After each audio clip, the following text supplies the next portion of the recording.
I couldn't feel my fingers anymore. The basement's temperature display showed 34 degrees Fahrenheit, and I'd been trapped here for what felt like forever. My stepbrother Derek's laughter still echoed in my ears. Enjoy your time out, Maya. Maybe this will teach you to keep your mouth shut about what you saw. I'm Maya Chin, 22, and I never thought I'd die in my own house's basement. But as I huddled in the corner, wearing only thin pajamas, I realized death by hypothermia was becoming a real possibility. It started when I caught Derek selling prescription medications to high school kids. He'd been stealing them from our mother's pharmacy, where he worked part-time. When I confronted him, his usually smirking face turned dark.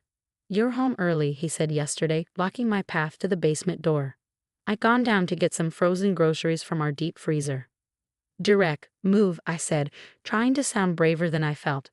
At 6'2", my 25-year-old stepbrother towered over me. His smile was cold. "You know, Maya, you really should learn to mind your own business." Before I could react, he shoved me hard. I stumbled backward, falling down the last few steps. The basement door slammed shut, followed by the distinctive click of our old-fashioned lock. "Derek, let me out," I screamed, pounding on the door. "The temperature control is broken down here." I know, he called back, laughing. "Dad's been meaning to fix it for weeks. Guess you'll have to wait until tomorrow when he gets home from his business trip. Mom will notice I'm missing," I shouted, already feeling the cold seeping through my thin clothes. "Mom's working a double shift at the pharmacy. I told her you're staying at Emma's house tonight. Sweet dreams, sis." That was 18 hours ago. My phone was upstairs charging. The basement had no windows, and the old heating system had malfunctioned weeks ago, turning the space into a virtual freezer. Dad was away on business, and Mom always believed Derek's lies. I drifted in and out of consciousness, my thoughts becoming sluggish. The emergency light cast strange shadows on the walls. Sometime during what I assumed was morning, I heard movement upstairs. "Mom." I tried to shout, but my voice was weak. "Mom, help." The basement door opened and Derek's face appeared. "Ready to promise you'll keep your mouth shut?" "Please," I whispered. "I can't feel my legs." "Drama queen," he scoffed, but something in my appearance made him pause. "Fine, but if you tell anyone about the pharmacy." "Maya?" Mom's voice came from upstairs. "Why is your car still here? I thought you were at Emma's." Derek's face hardened. He slammed the door again, and I heard him talking to Mom upstairs. "Oh, she came back early but went for a walk. You know how moody she gets." Said something about needing air. The next time I opened my eyes, I was being lifted onto a stretcher. Paramedics swarmed around me, their voices urgent but distant. Core temperature 89 degrees Fahrenheit, severe hypothermia.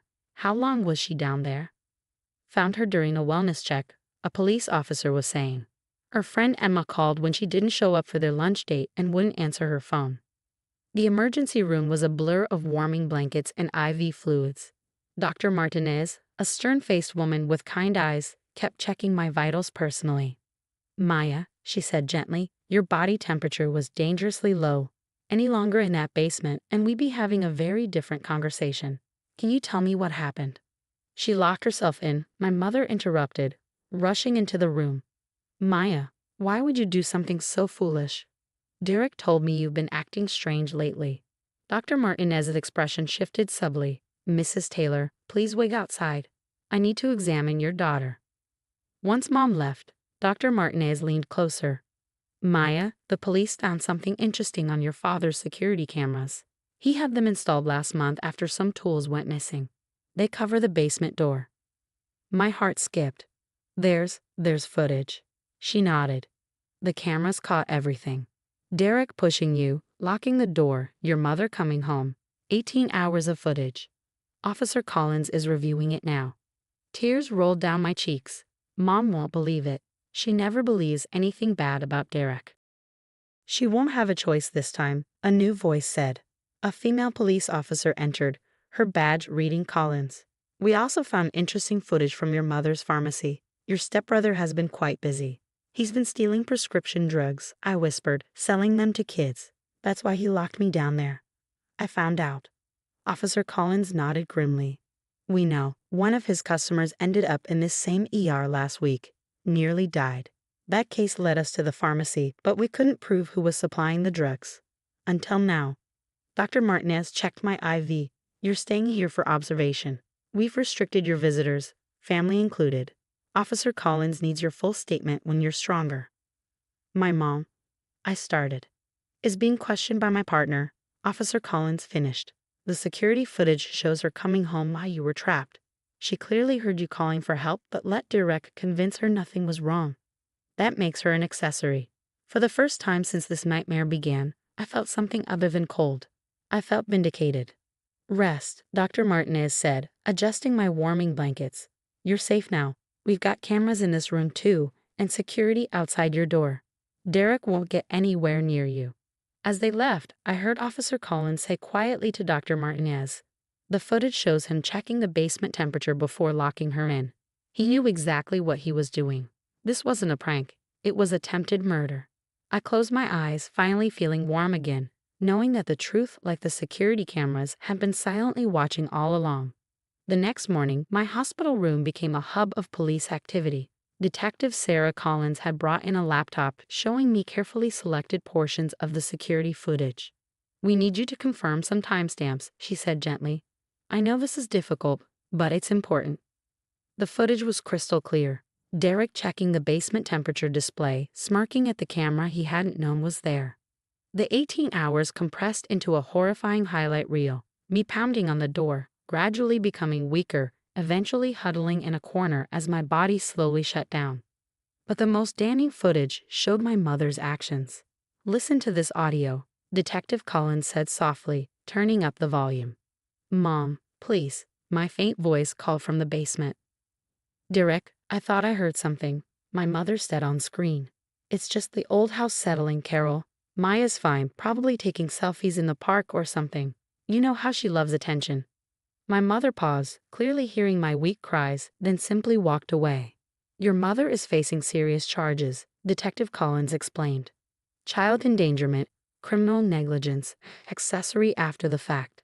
The pharmacy investigation has also revealed she knew about the missing medications but covered for Derek.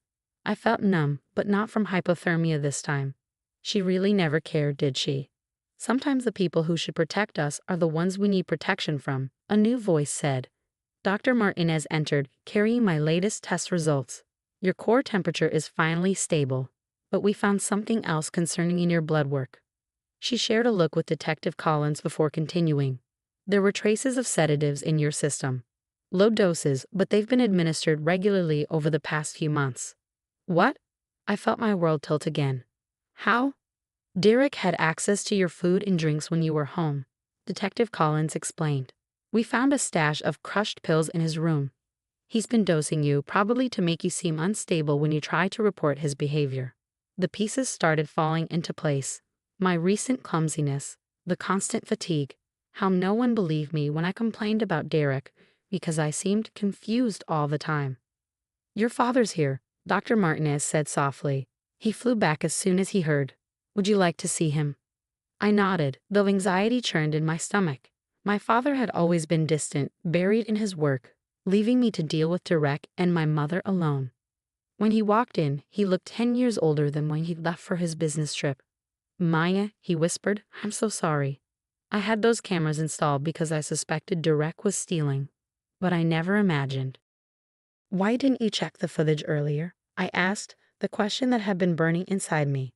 The system was set to archive footage weekly. I was waiting to review it all at once. His voice broke. If I had checked sooner. Detective Collins interrupted gently. Mr. Taylor, we need to discuss the pharmacy investigation. Your wife's involvement is more extensive than we initially thought. As they stepped out, Dr. Martinez adjusted my medications. You have visitors in the waiting room, your real friends. Emma's been here since yesterday, and half your graduate program showed up this morning. Would you like to see them? For the first time, I smiled. Yes, please. Emma burst in first, her face streaked with tears. Maya, I knew something was wrong when you missed lunch. You never miss our Wednesday lunches. When I called your house and Derek answered, saying you were taking a walk in freezing weather. You saved my life, I said, squeezing her hand. The police found his journal, Emma said quietly. He had it all planned. The sedatives, making you seem unstable, the basement. He was going to claim you had another episode and locked yourself in. Dr. Martinez checked my IV again. But he didn't count on three things: Emma's persistence, your father's cameras, and most importantly, his own arrogance. He looked right at the camera and smiled. Maya, that footage alone is enough for attempted murder charges. A police officer appeared at the door. Doctor, Detective Collins needs you. They're about to interview Mrs. Taylor about the pharmacy theft ring. Given the medical aspects, Dr. Martinez nodded. Maya, rest. Emma can stay. You're still under protective custody. No one gets in this room without clearance. As they left, Emma squeezed my hand again. Your dad's selling the house. He's already looking at apartments near campus for you. Everything's changing so fast, I whispered. For the better, Emma insisted. No more Derek, no more Carol making you think you're crazy, no more unexplained accidents. You're free. My phone lit up with a news alert. Local pharmacy worker arrested in drug distribution ring. Mother and son in custody. Emma read it over my shoulder. They can't hurt you anymore, Maya. It's over. I leaned back against my pillows, feeling truly warm for the first time in years. The basement's cold had been terrible, but it was nothing compared to the chill of living with people who were supposed to love you but instead plotted your destruction. It's not over, I said quietly. It's just beginning. 6 months later, I sat in a courtroom, watching as Derek and my mother faced sentencing. The trial had revealed a darkness deeper than even I had known. Dozens of teens affected by the pharmacy drug ring, years of calculated abuse, and a mother who had actively helped cover it all up. In light of the premeditated nature of the attempted murder, the judge declared, her voice firm, and the extensive evidence of long-term drug trafficking, this court sentences Derek Taylor to 25 years in state prison. Derek's face, once always twisted in a smirk, crumpled. He looked small now, nothing like the towering figure who had terrorized me for years. As for Carol Taylor, the judge continued, given your role in both the drug distribution and the attempted murder of your stepdaughter, this court sentences you to 15 years. My mother didn't look at me. She hadn't once during the entire trial. You okay? Emma whispered beside me. She hadn't left my side through any of this. I nodded, feeling lighter somehow. Dr. Martinez, sitting on my other side, patted my hand. She had testified extensively about the hypothermia, the sedatives, the long-term medical evidence of abuse. Her testimony had been crucial in securing the convictions. Outside the courthouse, my father waited with Detective Collins. He'd become a different person since that day, present, protective, the father I needed all along. The house sold, he told me quietly. I've set up a trust for you with the proceeds, for your graduate studies or whatever you choose to do next. Actually, I said, I've made a decision about that. I pulled out a letter I'd received last week. Remember how the police found other victims? Kids Derek sold drugs to, people Mom helped him manipulate. Detective Collins nodded. 17 confirmed cases. I've been accepted into a counseling psychology program, I explained. I want to help people who've been through similar experiences. Dr. Martinez connected me with a trauma specialist who's willing to mentor me. My father's eyes welled up. Maya, that's wonderful. There's more, Dr. Martinez added, smiling. Tell them about the foundation. I took a deep breath. Emma and I are starting a nonprofit for victims of family abuse and drug exploitation.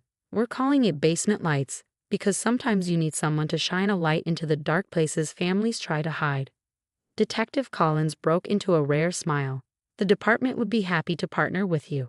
We see too many cases where families cover up abuse where victims don't have support systems. Later that evening, we gathered at my new apartment. Emma, my father, Dr. Martinez, Detective Collins, and several survivors who'd come forward during the trial. The space was warm, filled with light and people who genuinely cared. I have something to show you, Detective Collins said, pulling out her tablet. Remember those security cameras your father installed? The companies agreed to donate monitoring systems to at-risk families. They'll be connected directly to emergency services. We're calling it the Maya Protocol, my father added softly. I felt tears prick my eyes, but these were different from the ones I'd shed in that cold basement. These were tears of healing, of hope. My phone buzzed. A message from one of Derek's former victims. Just heard about Basement Lights. How can I help? You know, Emma said, reading over my shoulder. When Derek locked you in that basement, he thought he was silencing you. Instead, he gave a voice to everyone he'd hurt. Dr. Martinez raised her glass of sparkling cider to turning darkness into light.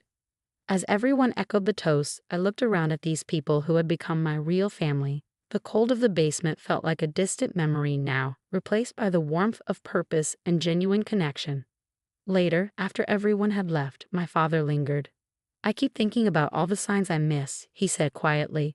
"The cameras I installed too late, the changes in you I didn't question." "Dad," I interrupted gently, "we can't change the past, but we can help change the future for someone else." He hugged me, something that had once been rare but was becoming beautifully common. "When did you get so wise?" "Somewhere between hypothermia and healing," I smiled. That night, I stood on my balcony, breathing in the warm summer air. My phone was full of messages, from survivors seeking help, from professionals offering support for the foundation, from people wanting to share their own stories of family darkness. Emma had texted, "Remember what you said in your victim impact statement? Sometimes the deepest freezes lead to the warmest thaws." You were right. She was right too. What started with security cameras and a concerned friend had grown into something powerful. The basement hadn't broken me, it had revealed my strength, not just to others but to myself. And now that strength would help light the way for others still trapped in their own dark places. Because sometimes the best way out of darkness is to become the light you needed when you were lost in it.